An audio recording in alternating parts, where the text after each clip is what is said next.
there's so much respect uh, for Nick and what he's done here at the University of Hawaii, and my time spent with him personally. There's so much that I learned from him as a player and as a coach, and so I have the utmost respect for Coach Rilovich, and when he was made the interim, and we've been communicating, it was just all praise and just thankfulness, and told him just go make the most of his opportunities, and he's been unbelievable. So happy for him, and it's very exciting. It'll be a very exciting game coming up December 24th.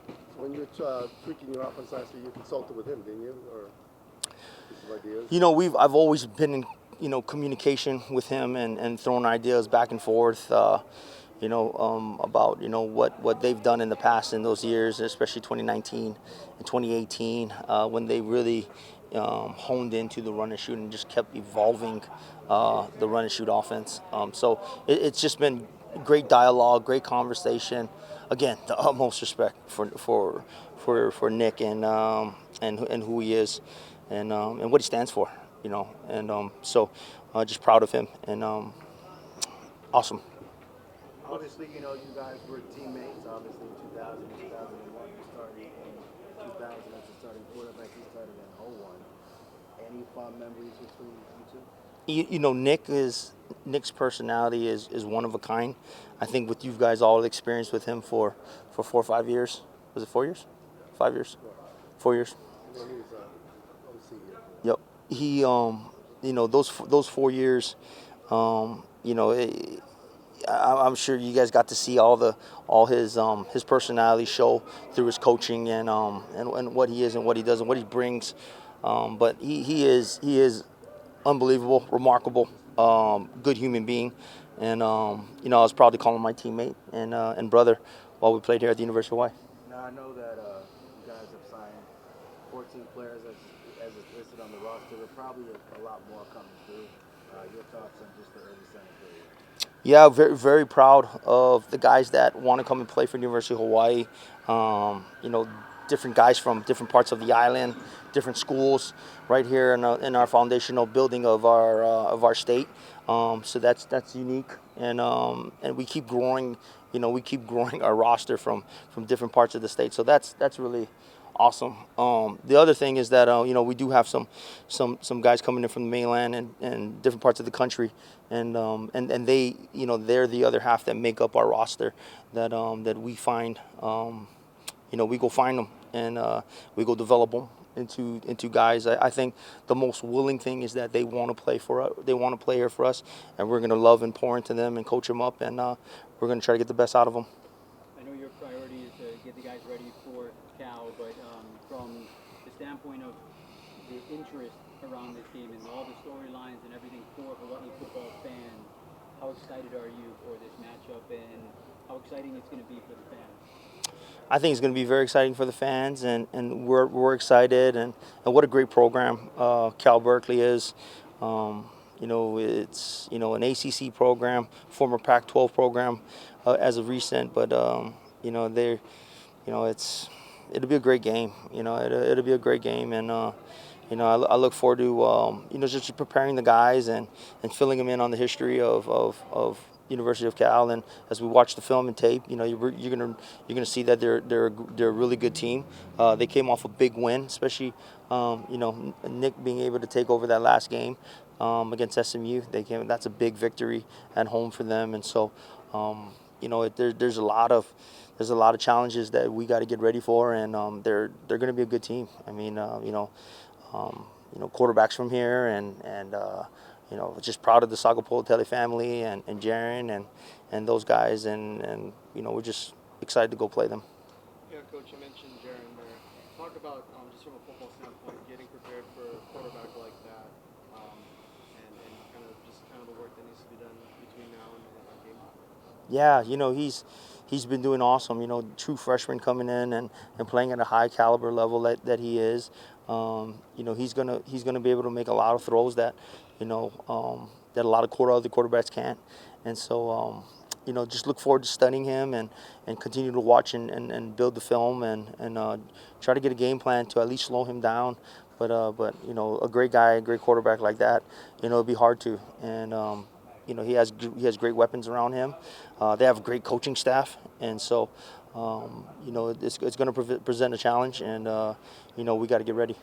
What is it like preparing for a bowl game in this day and age when you may not know necessarily which specific pieces they'll have, and in some instances maybe on your end as well?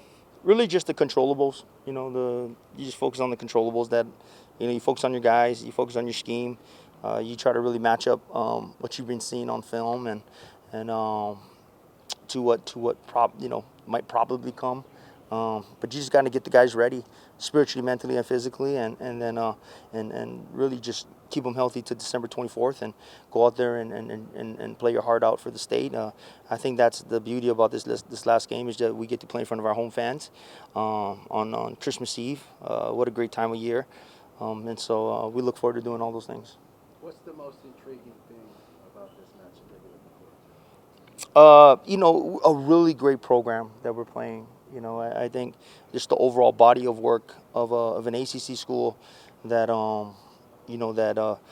that has a lot of great athletes, has great coaches. We just want to go out there and get ourselves ready to play our best football. And so, what a great challenge for us, and very humbling, and we got to welcome it. Coach, you talked about playing for the home fans, representing the state, nationalized, televised game. Representing Hawaii, right? I mean, Cal, they kind of have their Cal Aloha thing going on. What do you feel about that? And any chance we might see the Ha'a return in Hawaii back in the stage? I don't know. And all the what with what the University of Cal does. It's just a part of who they are and the culture that they're building, and it's pretty cool to see. And just to watch from afar, to watch a really good program. It's just good to watch and good to learn from. Could you pay attention, or did you see like some of those prognostications for the Hawaii-Cal matchup in weeks past? Did you give it much thought? Yeah, I think it was it was a possibility. Just given the landscape and the contracts of which Hawai'i Bowl attendees and teams that are eligible could play.